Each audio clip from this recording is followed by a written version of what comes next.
bukan Indomie, sembarang Indomie. Indomie dimasak dalam rumah kos-kosan, bukan silaturahmi, sembarang silaturahmi. Silaturahmi sambil podcastan. Assalamualaikum warahmatullahi wabarakatuh. Jumpa lagi dengan channel Arif Joni Official di ruang Arif Joni Podcast. Hari ini istimewa, kita berjumpa dengan tokoh muda Kalimantan Barat, Bang Irfan atau Ustadz Irfan. Lengkapnya adalah Muhammad Irfan Abdul Aziz. Ya, kita ingin tahu lebih jauh siapa beliau ini dan apa saja kiprahnya. Assalamualaikum Ustaz.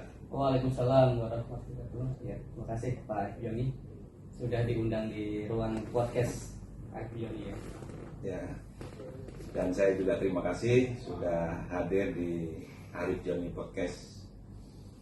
Beliau dikenal juga sebagai Ustadz ya, karena berkiprah di HDMI, dan di bidang seni budaya beliau dikenal di Lingkar Pena ya, luar biasa.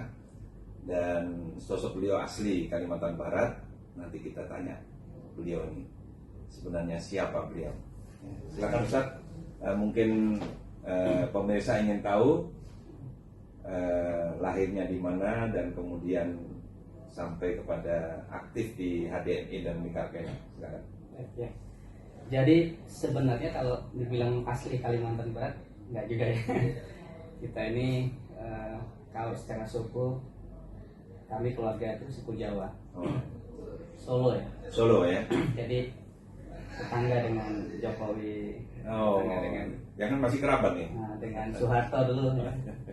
Ya apa kepala-kepala negara lah banyak di Solo. Tapi lahir juga di Solo. Solo. Orang tua. Tahun berapa Ustaz? Tahun 88. 88. Jadi lahir di Solo, kemudian keluarga itu memang pindah ke Kalimantan Barat. Pindahnya itu nggak tanggung-tanggung gitu. Langsung ke paling ujungnya Kalimantan Barat ya, yaitu Kabupaten Kapuas Hulu, yang waktu itu belum bisa ditempuh dengan darat, masih sebagiannya harus pakai perahu gitu. Tapi memang kemudian saya ya umur berapa ke sana? Itu masih TK. Oh, TK berarti sekitar 5 tahun. Jadi ya? saya sempat TK-nya sebagiannya kan ada TK kecil, TK besar. TK besarnya di Kapuas Hulu itu. Guru TK saya masih ada. Hari ini sering berjumpa ya. SD full di Kapuas Hulu, di Putus Ibau. Sama SD saya full di Putus Ibau. Baru kemudian saya ya memang ingin menuntut ilmu gitu ke Jawa. Ke Jawa, tapi bukan Jawa Tengah, bukan daerah Jawa, tapi daerah Sunda. Nah, jadi lulus SD saya ke Jawa, terus sampai SMP, SMA, sampai kuliah saya lanjut lagi, dan kira-kira baru kembali ke Kalimantan Barat itu setelah berapa ya, total 20 tahunan. Kuliah S1, S2 luar negeri. S2 di Islamabad. Nah, tapi selama saya keluar dari Kapuas Hulu itu, saya tidak pernah berubah identitasnya. KTP saya tetap Kalimantan Barat, Kapuas Hulu. Hak-hak lainnya juga begitu, termasuk hak politik saya tunaikan di Kapuas Hulu. Saya pernah 2019 itu saya pulang hanya untuk nyoblos terus balik lagi. Jadi beliau di umur sekarang ini 34 tahun. 4 ya. 34 tahun ini mencalonkan diri dari PKS untuk calon legislatif dari Dapil 1 ya. Dapil Kapuas Hulu. Ya, saya belum tahu. Saya belum tahu sekarang. Jadi mungkin bukan mencalonkan ya, kita kayaknya ada yang mendorong beliau ini untuk calon ya. Nanti kita tunggulah. Kalau kita prinsipnya ya apa yang bisa kita sumbangsihkan untuk daerah kita ya kita. Baik, jadi pendidikan S1, S2 agama ya. Agama ya, kalau fakultas Usuluddin. Nah, tetapi kalau di Indonesia sih masuknya sepertinya bukan fakultas Usuluddin ya. Jadi jurusan saya itu adalah dakwah dan kebudayaan Islam. Dakwah and Islamic Culture atau dakwah wa thaqafah al-islamiyah, itu di Islamabad, di kampus yang dulu didirikan oleh Oke gitu ya. Kalau di Asia mungkin mirip-mirip dengan IIUM lah, Malaysia, tetangga kita. Oke, jadi dakwah dan kebudayaan artinya memang aktif di HDMI dan juga Lingkar Pena ini sangat linier dengan pendidikan beliau. Baik, ini barangkali kita ingin tahu lebih jauh HDMI ini apa ini? Jadi HDMI ini saya pun sebenarnya bukan termasuk yang generasi pertama ya, meskipun kemudian setelah diurus legal saya termasuk di situ sebagai dewan pendiri ya, dewan pendiri dengan beberapa guru-guru kami yang juga masih usia-usia muda. Jadi HDMI ini singkatan dari Himpunan Dai Muda Indonesia. Memang semangatnya adalah menghimpun, sebagaimana namanya menghimpun dan mensinergikan. Jadi potensi-potensi para dai-dai muda, terutama mereka yang lulusan luar negeri. Maka di dalam HDMI itu nanti ada alumni Arab Saudi ya, baik Madinah maupun Riyadh. Kemudian ada alumni Mesir, ada alumni Sudan, ada alumni ya saya sendiri Pakistan, kemudian beberapa negara lainnya. Dan juga tentunya menampung juga yang ada dalam negeri, baik itu alumni fakultas agama maupun yang umum yang mereka punya semangat untuk berdakwah di kalangan anak muda. Karena dakwah kalangan anak muda ini sekarang kan sangat cair begitu ya. Kayak Ustaz Hanan At-Taki itu dia dakwahnya bukan ceramah pada mulanya kan gitu. Dia bikin atraksi sepeda dan sebagainya itu. Dan masuk ya di kalangan milenial. Jadi prinsipnya adalah kalau kami memahami dai muda bukan mereka yang hanya berceramah, tapi mereka punya skill apa yang kemudian itu membuat anak muda sibuk dengan kebaikan, itulah dai muda. Jadi perbaikan untuk anak muda dan yang pendakwahnya juga anak muda. Terus barangkali bisa diceritakan tentang Lingkar Pena. Ya, Lingkar Pena, Forum Lingkar Pena. Ya. FLP ini adalah organisasi kepenulisan terbesar. Ya. Karena yang lainnya biasanya hanya sebatas komunitas. Tapi ini memang organisasi kepenulisan yang awalnya banyak yang menyaksikan ini bisa bertahan lama. Karena penulis atau para seniman atau pegiat ya seni dan sebagainya itu biasanya agak susah untuk diorganisir gitu. Tapi rupanya ya hari ini masih eksis gitu ya. Sudah 5 kali pergantian ketua umum dan itu semuanya berjalan dengan lancar. Dahulu mungkin pendirinya ya kita sangat kenal. Anggotanya juga luas ya. Keanggotaan semua ada yang dalam negeri, ada yang luar negeri. Luar biasa. Nah dulu tuh didirikan oleh Mbak Helvi Tiana Rosa, gitu ya. Ya kita mengenal. Kemudian ada Asma Nadia, ada Maimun. Termasuk di Kalbar ada juga ya? Kalbar ada, bahkan dulu cukup besar di Kalbar ini. Cuma memang belakangan ini memang tantangan ya. Minat baca menulis kita ini mulai menurun di kalangan ya anak muda bahkan masyarakat secara umum gitu. Ya luar biasa. Jadi nyambung ya antara tadi dakwah dengan seni dengan kebudayaan dan style beliau juga keren nih, pakai topi dan memiliki rambut yang modis ya. Ya nih, tapi saya gulungnya. Modis.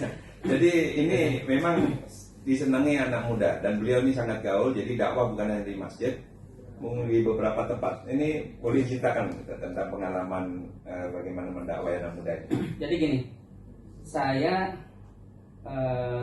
sebenarnya malah dakwah di kalangan muda agak minim malahan. Iya. Awalnya gitu. Awalnya. Jadi saya cerita, saya terlibat dalam dakwah itu di usia-usia SMP. Jadi saya kalau liburan pesantren saya ke Solo, karena memang saya punya keluarga besar di Solo gitu. Kalau ke Kalimantan Barat high cost lah gitu, mahal dan lama. Saya usia SMP itu malah mengisi program dakwah untuk anak-anak SMA. Gitu. Kemudian, iya jadi ya usianya lebih tinggi lah. Selain itu juga saya mengisi pengajian lansia Aisyah. Kebetulan kami memang keluarga besar Muhammadiyah ya. Ada lansia Aisyah di Solo itu yang saya beberapa kali mengisi kalau saya ke Solo. Saya ke Pakistan begitu juga. Jadi selama 4 tahun saya di Pakistan, 5 tahun lah. Itu saya mengelola majlis taklim keluarga diplomat. Keluarga diplomat. Nah, jadi saya mengisi bapak-bapak, ibu-ibu ya ada yang diplomatnya bapaknya, ada yang ibunya gitu ya. Tapi karena keluarga yang melibatkan keluarganya. Artinya saya sebenarnya kalau secara perjalanan banyak terlibat dalam dakwah, malah bukan di kalangan anak muda gitu. Yang anak muda mungkin diceritakan. Lalu kemudian ya karena tren hari ini anak muda ternyata perlu sentuhan khusus gitu ya. Ya tadi teman-teman yang ada di HDMI itulah yang kemudian mulai memikirkan kira-kira kita nggak bisa nih alumni luar datang ke Indonesia kemudian hanya ngisi khutbah Jumat, hanya ngisi pengajian dan sebagainya gitu. Sementara anak-anak muda mereka ada memang yang di masjid, ada yang di masjid taklim, tapi tidak lebih banyak dibandingkan yang ada di jalanan, yang ada di tempat-tempat umum dan sebagainya. Nah, kira-kira begitu. Ya. Nah, dari situlah kemudian kita mulai tentulah mereka. Ya tentu dakwahnya nggak terlalu nampak karena memang anak muda juga nggak mudah langsung dilabelin dakwah sebagainya. Seperti saya ke Kapas Hulu, saya juga dengan teman-teman di Kapas Hulu bikin tuh komunitas dakwah Putus Ibo awalnya. Yang hari ini menjadi satu lembaga sosial. Ya intinya adalah dakwah adalah solusi, maka teman-teman hadir untuk menjadi solusi bagi lingkungannya. Itu begitu. Ketemu anak muda ya, ada yang sukanya musik ya kita pendekatannya musik ya, yang dia punya seni begitu sebagainya. Jadi ini malah baru belakangan ini setelah dengan HDMI dan sebagainya itu terkait dengan anak muda begitu Pak Arif. Sedikit saya dengar juga sudah ada karya buku ya, terus yang sesuai juga dengan di lembaganya Forum PKP. Boleh diceritakan buku apa saja yang sudah diterbitkan? Jadi saya mungkin kalau di kalangan teman-teman FLP itu ya karena konsen awal kita ini adalah memang sejak awal kita terlibat banyak di lapangan gitu. Sementara para penulis itu kan ya kebanyakan ada di ruang-ruang sunyi gitu. Jadi memang terkait produktivitas buku mungkin tidak sama dengan teman-teman yang lainnya. Tapi sudah ada. Nah, tapi saya menulis ya. Sebagian besarnya bentuknya antologi. Dulu ada yang diterbitkan melalui Gramedia itu, misalkan saya lupa judulnya karena sudah lama. Kisah humor Ramadan lah begitu. Kemudian novel, saya juga menulis novel dengan seorang dokter sekarang jadi komisioner Badan Wakaf Indonesia. Itu Dr. Henry Tanjung. Kategori fiksi. Novel. Fiksi pada akhirnya karena dia novel. Tapi base-nya adalah kisah perjalanan Pak Henry Tanjung ini selama studi ekonomi Islam. Itu ada 3 trilogi, ada satunya Ekonom 1, judulnya Ekonom, novel Ekonom 1, 2, dan 3. Yang pertama tentang perbankan Islam, kemudian yang kedua tentang zakat, yang ketiga tentang wakaf. Yang perbankan Islam itu kita ambil sampelnya Malaysia, karena Malaysia leading di situ. Yang zakat itu Pakistan, karena Pakistan itu ada satu daerah namanya Swat, itu mirip-mirip Aceh sebenarnya, daerah yang dulu cenderung tidak masuk penjajah ke situ, lalu kemudian begitu merdeka dia bergabung, itu infrastruktur dibangun melalui zakat. Dia jalanan bagus, jembatan bagus, karena ada namanya zakat usari, zakat pertanian, ziraah. Nah yang wakaf itu Turki, karena Turki memang warisan terbesar Ottoman itu ya wakaf. Wakaf mereka bukan dari kita, wakaf masjid, wakaf gedung. Di sana wakafnya komplek Pak Arif. Jadi ada masjid, ada asrama, ada bahkan toko roti gitu. Yang produktif juga ya. Iya, satu komplek gitu. Nah, tempat ibadah. Itu tentang ekonom, novel ekonom. Jadi semangatnya novel ini tadinya adalah menyiapkan pengantar tentang ekonomi syariah kepada mahasiswa baru. Kalau bentuknya modul mungkin mereka agak bosan ya, capek gitu. Nah, ini bentuknya cerita gitu. Cerita lebih menarik. Dan tahun 2011 kalau nggak salah, itu diapresiasi oleh Muri sebagai novel ekonomi Islam pertama. Wow, gitu. Luar biasa. Gitu, baik, kita sudah banyak menyaksikan kiprah beliau, dan dari mulai beliau ke Kalimantan Barat, di hulu sana, sampai kuliah luar negeri, dan kiprah-kiprah yang lain yang tentu bisa diduplikasi yang baik-baik menjadi inspirasi bagi terutama anak muda ya. Jangan sampai anak muda sepi dari kiprahnya dan kreativitasnya, dan beliau sudah mencontohkan. Terima kasih Ustadz Irfan atau Bang Irfan, ya, dai muda dari HDMI dan pegiat, ya, di forum Lingkar Pena. Sampai jumpa. Assalamualaikum warahmatullahi wabarakatuh. Waalaikumsalam warahmatullahi wabarakatuh.